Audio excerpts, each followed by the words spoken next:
Hello மக்களே, நம்ம இந்த வீடியோவில் பிஎஸ்டிஎம் பற்றின ஃபுல் டீட்டெயிலை தான் இந்த வீடியோவில் பார்க்க போகிறோம்.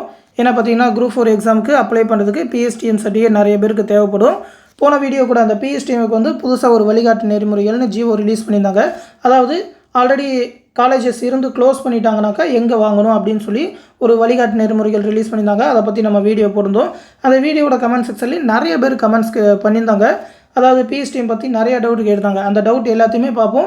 அது இல்லாமல் பிஎஸ்டிஎம் பற்றி எக்ஸ்ட்ரா டீட்டெயில் புதுசாக நீங்கள் தெரிஞ்சிக்க வேண்டியது. ஏன்னா பார்த்தீங்கன்னா நாமளே அப்ளை பண்ணி எடுக்கலாமா, இல்லை இ-சர்வீஸ் சென்டரில் அப்ளை பண்ணுமா, ஸ்கூல்ஸ் எந்தெந்த விதத்தில் வாங்கணும், அது மட்டும் இல்லாமல் என்ன ஃபார்மெட்டில் இருக்கணும், காலேஜுக்கெலாம் நேரில் போய் வாங்கணுமா அப்படின்னு சொல்லி நிறைய டவுட்டு. அந்த டவுட் எல்லாத்தையுமே இந்த வீடியோவில் பார்த்துருவோம். பிஎஸ்டிஎம் பற்றி ஃபுல்லாக தெரிஞ்சுக்கலாம். அதை பற்றி பார்க்குறதுக்கு முன்னாடி ஒரு முக்கியமான அப்டேட் என்னென்னு பார்த்தீங்கன்னா, நம்ம சேனலில் டிஎன்பிஎஸ்சி குரூப் 4 அண்ட் விஓக்கான ஆன்லைன் பேட்சுக்கான அட்மிஷன் எல்லாமே போயிட்டுருக்கு.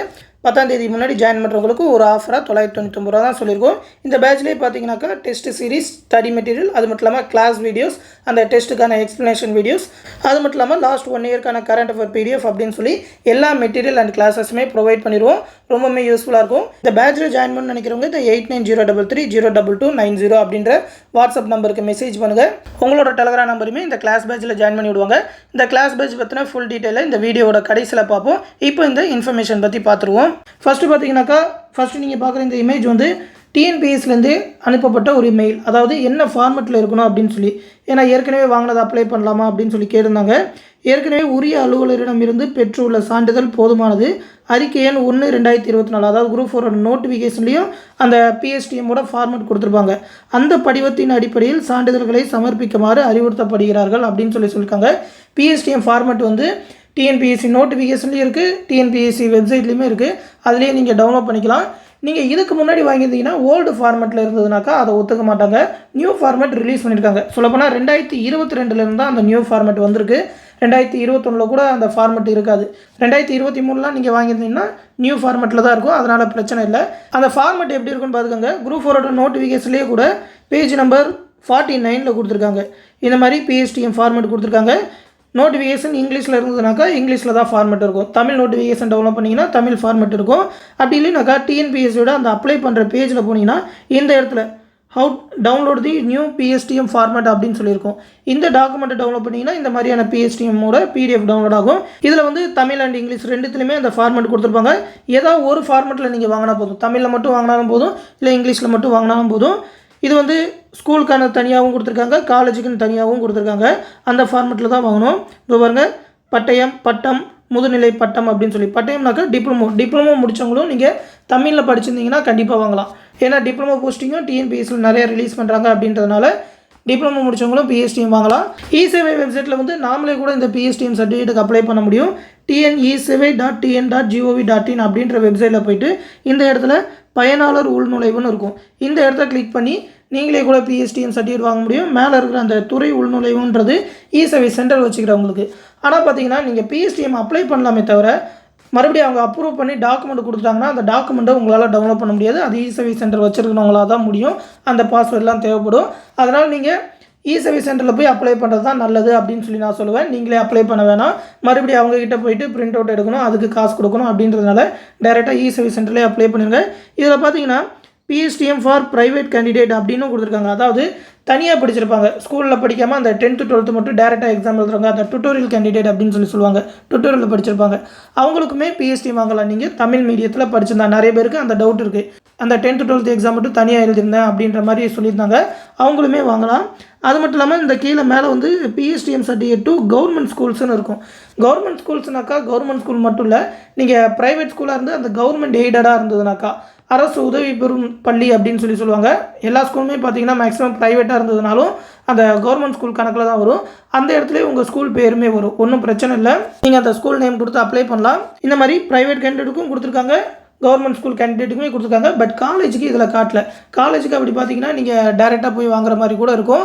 டேரெக்டாக வாங்கினீங்கன்னாக்கா இந்த ஃபார்மெட்லேயே வாங்குங்க. ஆல்ரெடி அவங்க சொல்லியிருப்பாங்கல்ல, அந்த ஃபார்மெட்லேயே வாங்குங்க. நிறைய பேர் இந்த மாதிரி தான் டவுட் கேட்டிருக்காங்க. உங்களுக்கும் ஏதாவது டவுட் இருந்ததுனாக்கா கமெண்ட் செக்ஷனில் கேளுங்க. ஸ்கூல் மட்டும் தான் ஆன்லைன் பிஎஸ்டிஎம் அப்ளை பண்ண காட்டுது, காலேஜுக்கு வரல அப்படின்ற மாதிரி சொல்லியிருக்காங்க. காலேஜுக்கு நீங்கள் நேரில் கூட போய் வாங்கிடலாம். ஸ்கூலுக்கு மட்டும்தான் இந்த மாதிரி சொல்லியிருக்காங்க. ஏன்னா ஆன்லைனில் அப்ளை பண்ணுறதுனால அந்த எக்ஸ்ட்ராவாக காசு கொடுக்கறது தேவையில்லாமல் இருக்கும், நிறைய அலைய வேண்டியது தேவை இருக்காது. அப்படின்றனால தான் இந்த புது ஃபெசிலிட்டியே கொண்டாந்தாங்க. அந்த சர்டிஃபிகேட் வாங்குறதுல முன்னாடி நிறைய பிரச்சனைகள்லாம் வந்தது. அதனால தான் ஆன்லைன் மெத்தட் கொண்டு வந்தாங்க. ஆன்லைன்லேயே கூட ஸ்கூலுக்கு அப்ளை பண்ணிக்கோங்க. ஸ்கூலுக்கு அப்ளை பண்ணுறப்ப இப்போ நீங்கள் டேரெக்டாக வாங்க முடியாது, ஆன்லைனில் தான் அப்ளை பண்ணுற மாதிரி காட்டும். அதனால் ஸ்கூல் பிஎஸ்டி வாங்குறீங்கன்னா நீங்கள் ஆன்லைனில் தான் வாங்கணும், நேரடியாக போய் வாங்கக்கூடாது இனிமேல் வாங்குறவங்க. அது மட்டும் இல்லாமல் நீங்கள் 1ஆவதுலேருந்து 5ஆவது வரைக்கும் வாங்கினாக்கா, ஏன்னா பார்த்தீங்கன்னா 6ஆவதுலேருந்து 10ஆவது வரைக்கும் 12ஆவது வரைக்கும் முடிச்சதுக்கான டிசி இருக்கும், அதை வச்சு நீங்கள் அப்ளை பண்ணிடுவீங்க. 1ஆவதுலேருந்து 5ஆவது வரைக்கும் இருக்காது அப்படின்னாக்கா, சப்போஸ் நீங்கள் படித்த அந்த 1ஆவதுலேருந்து 5ஆவது வரைக்கும் படித்த ஸ்கூலில் போய் ஒரு போனஃபைட் சர்டிஃபிகேட் மாதிரி, அதாவது ஒரு டூப்ளிகேட் டிசி மாதிரி வாங்கி அதை வச்சு கூட நீங்கள் ஆன்லைன் மூலமாக அப்ளை பண்ணலாம். ஆனால் நேரடியாக வாங்கக்கூடாது. போன டைம் அந்த 10th வரைக்கும் வாங்கியிருக்காங்களா, 11th 12th ஆன்லைனில் வாங்கலாமா அப்படின்னு சொல்லி கேட்குறாங்க. கண்டிப்பாக வாங்கலாம். எந்த வருஷத்துலேருந்து எந்த வருஷம் வரைக்கும் படிச்சிங்க அப்படின்னு சொல்லி அதில் அப்ளை பண்ணுறப்போ கொடுக்குற மாதிரி இருக்கும். லாஸ்ட் டைம் பார்த்தீங்கன்னா ஸ்கூல் வரைக்கும் வாங்கியிருக்காங்களா, காலேஜ் வரைக்கும் இப்போ வாங்கலாமா அப்படின்ற மாதிரி கேட்குறாங்க. காலேஜுக்கு மட்டும் இப்போ வாங்கலாம். ஸ்கூலுக்கு பழைய ஏற்கனவே வாங்கின ஃபார்மெட்டை யூஸ் பண்ணிக்கலாம். அதுவும் பார்த்திங்கன்னா இப்போ காட்டியிருப்பாங்க அந்த ஃபார்மெட்டில் இருந்ததுனாக்கா ஓகே தான். அடுத்து பார்த்திங்கன்னா 1ஆவதுலேருந்து 5ஆவது வரைக்கும் இங்கிலீஷ் மீடியம், 6ஆவதுலேருந்து 12ஆவது வரைக்கும் தமிழ் மீடியம் பிஎஸ்டி வாங்கலாமான்னு கேட்குறாங்க. கண்டிப்பாக 1ஆவதுலேருந்து 10ஆவது வரைக்குமாவது மினிமம் அந்த குரூப் 4 எக்ஸாமுக்கு தமிழில் படிச்சிருக்கணும். 1ஆவதுலேருந்து 5ஆவது வரைக்கும் இங்கிலீஷ் மீடியம் படிச்சிருந்தாலும் அக்செப்ட் பண்ண மாட்டாங்க. 1ஆவதுலேருந்து 10ஆவது வரைக்குமாவது நீங்கள் பிஎஸ்டிஎம் தமிழில் படிச்சிருந்து பிஎஸ்டிஎம் வாங்கலாம். 12ஆவது வரைக்கும் படிச்சிருந்தீங்கன்னா 12ஆவது வரைக்கும் வாங்க. காலேஜ் வரைக்கும் படிச்சிருந்தீங்கன்னா காலேஜ் வரைக்கும் வாங்க. நீங்கள் காலேஜ் வரைக்கும் படிச்சிருந்து 10ஆவது வரைக்கும் வாங்கிக்கிறேன், அதை வச்சு அப்ளை பண்ணிக்கிறேன், 10ஆவது வரைக்கும் போஸ்ட் போதும் அப்படின்னா கூட ஓகே தான், அது உங்களோட விருப்பம் தான். அடுத்து பார்த்திங்கன்னா டிப்ளமோவுக்கு கேட்டிருக்காங்க. டிப்ளமோவுக்கும் நீங்கள் காலேஜில் போய் வாங்கிக்கலாம். டிப்ளமோவுக்கும் தமிழ் மீடியம் பிஎஸ்டிஎம் சர்டிஃபிகேட் உண்டு. ஆன்லைனில் வாங்கணுமா இல்லை ஸ்கூலில் வாங்குறது பெஸ்ட்டாக அப்படின்ற மாதிரி கேட்குறாங்க. ஆன்லைனில் மட்டும்தான் இப்போ கொடுப்பாங்க, ஸ்கூலில் போய் டைரெக்டாக வாங்கக்கூடாது. அப்ளை பண்ணால் எத்தனை நாளில் சர்டிஃபிகேட் வரும் அப்படின்ற மாதிரி கேட்குறாங்க. சிலருக்கு வந்து 1 வீக்கில் வந்துடுது. அது வந்து அந்த ஹெட் மாஸ்டரை பொறுத்து, அவங்களுக்குன்னு ஒரு ஐடி கொடுத்துருப்பாங்க, அவங்க அப்ரூவ் பண்ணுறதை பொறுத்து 1 வீக்லேயே கூட வந்துடும். சிலருக்கு மேக்ஸிமம் 10 days 15 daysன்னு ஆகுது. இப்போ வந்து நிறைய பேருக்கு தெரியும் குரூப் 4க்கு அப்ளை பண்ணுவாங்க அப்படின்றனால ஸ்கூல்ஸ்லேயும் கொஞ்சம் அவேர்னஸோடு தான் இருப்பாங்க, உடனே அப்ரூவ் பண்ணிடுவாங்க. மேக்ஸிமம் ஒரு 10 to 15 daysல கிடச்சிடும். இப்போ நீங்கள் அப்ளை பண்ணிங்கன்னா கூட அந்த குரூப் 4க்கு லாஸ்ட் மினிட்ல கூட அப்ளை பண்ணிடலாம்.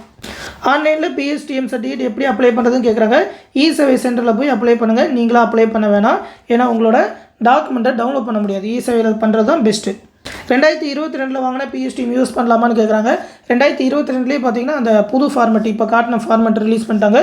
நீங்கள் புது ஃபார்மெட்டில் வாங்கியிருந்தால் ஓகே தான். அடுத்து பி லிட்ரேச்சர் தமிழ் அழகப்பா யூனிவர்சிட்டியில் பண்ணியிருக்காங்க. அதனால் பிஎஸ்டிஎம் தனியாக வாங்கணுமா அப்படின்னு சொல்லி கேட்டிருக்காங்க. காலேஜில் கேட்டாக்கா இது போதும் அப்படின்ற மாதிரி சொல்லியிருக்காங்களா. நீங்கள் வந்து அப்ளை பண்ணிட்டீங்க அப்படின்ற மாதிரியும் சொல்லியிருக்கீங்க.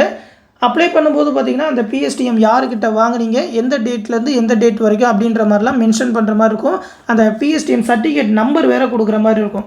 அதனால் இதுக்குன்னு தனியாக நீங்கள் பிஎஸ்டிஎம் வாங்குற மாதிரி தான் இருக்கும். உங்களோட ப்ரொவிஷனல் சர்டிஃபிகேட் வச்சுலாம் அப்ளை பண்ண முடியாது. அதை டிஎன்பிஎஸ்சி அக்செப்ட் பண்ணிக்கிறாங்களான்னு தெரியல. முடிஞ்ச வரைக்கும் காலேஜ்லேயுமே போய் அந்த ஃபார்மெட்டில் ஒரு தடவை எழுதி வாங்கிக்கோங்க, ஒன்றுமே தப்பே இல்லை. 12th வரைக்கும் தமிழில் படிச்சிருக்காங்க. அதுக்கப்புறம் டிகிரி வந்து English medium. Group 1 prelims and mains Tamil லாங்குவேஜில் எழுதலாமா அப்படின்ற மாதிரி கேட்குறாங்க. கண்டிப்பாக எழுதலாம். மெயின்ஸ் எக்ஸாமே நீங்கள் தமிழ்லே எழுதலாம். ஆனால் பார்த்தீங்கன்னா மெயின்ஸில் நீங்கள் தமிழில் ரைட் பண்ண போகிறீங்க அப்படின்னாக்கா, ஒரு கொஸ்டின் தமிழில் எழுதுறீங்கன்னா அந்த கொஸ்டின் பேப்பர் ஃபுல்லாக தமிழில் மட்டும்தான் எழுதணும். ஒரு கொஸ்டின் தமிழ்லையும் இன்னொரு கொஸ்டின் இங்கிலீஷ்லையும் எழுதக்கூடாது. தமிழில் எழுதுறீங்கன்னா ஃபுல்லாகவே கூட தமிழில் எழுதலாம். ப்ரிலிம்ஸை பற்றி பிரச்சனையே இல்லை, தமிழ் அண்ட் இங்கிலீஷில் தான் கொஸ்டின் பேப்பர் இருக்கும். மெயின்ஸ் வந்து நீங்கள் என்ன லாங்குவேஜ் சூஸ் பண்ணுறீங்க அப்படின்னு கரெக்டாக பார்த்துக்கோங்க. அந்த எக்ஸாம் ஃபுல்லாக தமிழில் எழுத போகிறீங்களா இங்கிலீஷில் எழுத போகிறீங்களான்னு பார்த்துக்கோங்க. தமிழில் எழுதுனாலும் எழுதலாம், ஒன்றுமே பிரச்சனையே கிடையாது. கவர்மெண்ட் எய்டட் ஸ்கூலில் படிச்சிருந்தா பிஎஸ்டிஎம் அப்ளை பண்ணலாமான்னு கேட்குறாங்க. கண்டிப்பாக அப்ளை பண்ணலாம். அதுவுமே பார்த்தீங்கன்னா கவர்மெண்ட் ஸ்கூல் கணக்கில் தான் வரும். ஃபஸ்ட்டு கிராஜுவேட் சர்டிஃபிகேட் அப்லோட் பண்ணலாமான்னு கேட்குறாங்க. ஃபஸ்ட்டு கிராஜுவேட் சர்டிஃபிகேட்லாம் டிஎன்பிஎஸ்சிக்கு தேவையில்லை. நிறைய பேர் பார்த்தீங்கன்னா இன்டர்காஸ்ட் மேரேஜ் சர்டிஃபிகேட்லாம் அப்லோட் பண்ணுமாலாம் கேட்குறாங்க. அதெல்லாம் டிஎன்பிஎஸ்சிக்கு தேவை இருக்காது. இந்த பிஎஸ்டிஎம் உங்களோட கம்யூனிட்டி சர்டிஃபிகேட் தான் தேவைப்படும். 6th to 12th வரைக்கும் ஒரே ஸ்கூலில் படிச்சிருக்காங்க. அதனால் 6th to 10th வரைக்கும் வாங்கிட்டு அடுத்தது 11th 12th தனியாக வாங்கணுமா அப்படின்ற மாதிரிலாம் கேட்குறாங்க. இந்த டவுட் நிறைய பேருக்கு இருக்கும். நீங்கள் என்ன பண்ணுங்கள், 6th to 12th வரைக்கும் ஒரே சர்டிஃபிகேட்டாக கூட வாங்கிக்கோங்க. அந்த ஒரே சர்டிஃபிகேட் டீட்டெயிலையே அந்த டிஎன்பிஎஸ்சி குரூப் 4க்கு அப்ளை பண்ணுறப்ப 2 தடவை அந்த 6th to 10th அதுக்கப்புறம் 11th 12th தனியாக காட்டும். அதில் இந்த மாதிரி 6th to 10th 11th to 12th தனித்தனியாகவே கொடுத்துட்டு இந்த ஒரே சர்டிஃபிகேட் டீட்டெயிலே கொடுத்துருங்க. யார் சைன் பண்ணால் என்ன டேட்டில் வாங்கினீங்கன்னு ஒரே டீட்டெயிலே கொடுக்கலாம், ஒன்றுமே பிரச்சனை இல்லை. ஒரே சர்டிஃபிகேட்டை கூட வாங்கிக்கலாம். அந்த 10th 12th தொலைதூர கல்வியில் படிச்சிருந்தா பிஎஸ்டி வாங்கலாமான்னு கேட்குறாங்க. ப்ரைவேட் கேண்டிடேட்டுக்குமே தனியாக ஒரு காலம் வச்சுருக்காங்க, ஆல்ரெடி காட்டியிருப்பேன். நீங்கள் ப்ரைவேட் கேண்டிடேட்னாலும் வாங்கலாம். 2021 பிஎஸ்டிஎம் ஓகேவான்னு கேட்டிருக்காங்க. எனக்கு தெரிஞ்ச வரைக்கும் 2022 தான் அந்த பிஎஸ்டிஎம் ஃபார்மேட் ரிலீஸ் பண்ணாங்க. 2021 நீங்கள் வாங்கியிருந்தீங்கன்னா இந்த ஃபார்மெட்டில் இருந்தால் ஓகே, வேறு ஃபார்மெட்டில் இருந்தால் புதுசாக தான் நீங்கள் வாங்கணும். தனியார் பள்ளியில் இருக்கிறவங்க எப்படி வாங்குறது, கவர்மெண்ட் ஸ்கூல் மட்டும்தான் வருது அப்படின்ற மாதிரி கேட்குறாங்க. ப்ரைவேட் ஸ்கூல் டீட்டெயிலுமே அந்த கவர்மெண்ட் ஸ்கூல் காலமில் காட்டும். எல்லாருமே அப்ளை பண்ணுறாங்க. இதுக்கு ஒரு தடவை செக் பண்ணி பார்த்துக்கோங்க. சர்வீஸ் சென்டரில் போய் அப்ளை பண்ணுங்கள். அவங்க கண்டிப்பாக அப்ளை பண்ணி கொடுப்பாங்க. நீங்களும் அப்ளை பண்ண வேணாம். இந்த டவுட் எல்லாமே பார்த்தீங்கன்னா பிஎஸ்டிஎம் ரிலேட்டடாக கேட்டிருக்காங்க. உங்களுக்கு ஏதாவது டவுட் இருந்தாலும் கமெண்ட் செக்ஷனில் கேளுங்க. தொடர்ந்து டிஎன்பிஎஸ்சி பற்றின அப்டேட்ஸ் தெரிஞ்சுக்க மறக்காமல் நம்ம சேனலையும் சப்ஸ்கிரைப் பண்ணி வச்சுக்கோங்க. மேலும் பார்த்தீங்கன்னா நம்ம சேனலில் ஆல்ரெடி சொன்ன மாதிரி டிஎன்பிஎஸ்சி குரூப் 4 அண்ட் விஓ எக்ஸாமுக்கான ஆன்லைன் பேட்ச் 3rd பேட்சுக்கான அட்மிஷன் போயிட்டுருக்கு. 10ஆம் தேதி வரைக்கும் ஜாயின் பண்ணுறவங்களுக்கு ஒரு ஆஃபராக 999 ரூபா மட்டும்தான் சொல்லியிருக்கோம். 10ஆம் தேதி வரைக்கும் தான் இந்த ஆஃபர். ஜாயின் பண்ணணும்னு நினைக்கிறவங்க ஜாயின் பண்ணிக்கோங்க.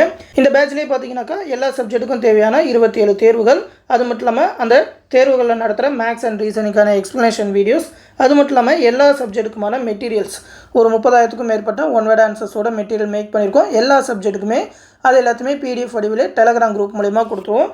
வீடியோஸுமே டெலகிராம் குரூப்லேயே அப்லோட் பண்ணிடுவோம். மேக்ஸ் அண்ட் ரீசனிங்கான ஃபுல் கிளாஸ் வீடியோஸ் ஒரு 27 டாபிக் உண்டு. எல்லா டாப்பிக்குமான வீடியோ கிளாஸஸ் ப்ரொவைட் பண்ணிடுவோம்.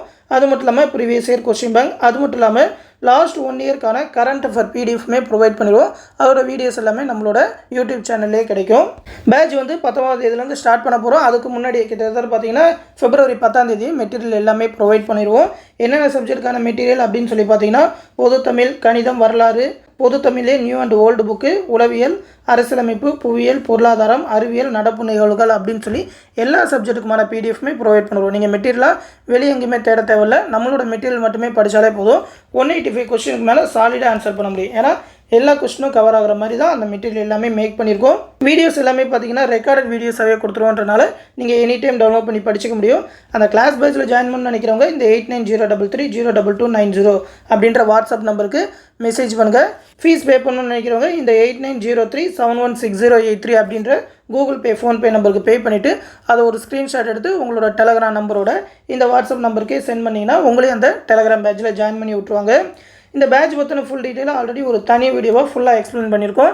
அந்த லிங்க் கூட இந்த பிடிஎஃப்ல இருக்கும். இந்த பிடிஎஃப் வந்து இந்த வீடியோக்குள்ள டிஸ்கிரிப்ஷனில் கொடுத்துருக்கேன், எடுத்து பார்த்துக்கோங்க. இதான் பார்த்தீங்கன்னா அதற்கான எக்ஸாம் ஷெடியூல்ஸ், என்னென்ன எக்ஸாம் அப்படின்னு சொல்லி பார்த்துக்கோங்க. ஒரு சப்ஜெக்ட், அது மட்டும் இல்லாமல் ஒரு மேக்ஸ் டாபிக் அப்படின்னு சொல்லி மொத்தமாக ஒரு 24 தேர்வுகள். அது இல்லாமல் ஃபைனலாக பார்த்தீங்கன்னா ரிவிஷன் டெஸ்ட் அப்படின்னு சொல்லி ஒரு 3 டெஸ்ட் எல்லாமே கண்டக்ட் பண்ணுவோம். குரூப் 4 எக்ஸாமுக்கு முன்னாடியே எல்லா சிலபஸுமே கவர் பண்ணிட முடியும். இந்த பிடிஎஃப்லேயே பார்த்தீங்கன்னாக்கா இம்பார்ட்டண்டான அந்த குரூப் 4 பற்றின அப்டேட்ஸ் எல்லாமே கொடுத்துருப்போம். அதை பற்றின வீடியோஸுமே நீங்கள் எடுத்து தெரிஞ்சுக்கலாம். சிலபஸ், அந்த பேட்டர்ன்லாம் எப்படி இருக்கும், அது மட்டும் இல்லாமல் நம்மளோட மெட்டீரியல்லாம் எப்படி இருக்கும், எப்படி படிக்கணும், கட் ஆஃப்லாம் என்ன மாதிரி வரும் அப்படின்னு சொல்லி ஃபுல்லாகவே இந்த பிடிஎஃப்ல எக்ஸ்பிளைன் பண்ணியிருக்கோம். இந்த பிடிஎஃப்ல அந்த லிங்க் எல்லாமே இருக்கும். அது பக்கத்தில் இருக்க கிளிக்கரை ப்ரெஸ் பண்ணிங்கன்னா அந்த வீடியோவை பார்த்து தெரிஞ்சுக்க முடியும். ஃபுல் டீட்டெயில் தெரிஞ்சுக்கிட்டு நம்மளோட கிளாஸ் பேட்சில் ஜாயின் பண்ணிக்கோங்க. கிளாஸ் பேட்ச் ரொம்பவே யூஸ்ஃபுல்லாக இருக்கும். விருப்பம் இருக்கிறவங்க சீக்கிரமாக ஜாயின் பண்ணிக்கோங்க. இந்த விஷயத்தை உங்கள் ஃப்ரெண்ட்ஸ் அண்ட் ஃபேமிலி மெம்பர்ஸ்க்கும் சொல்லிடுங்க. அடுத்து இன்னொரு முக்கியமான அப்டேட்டோட சந்திக்கிறேன். நன்றி.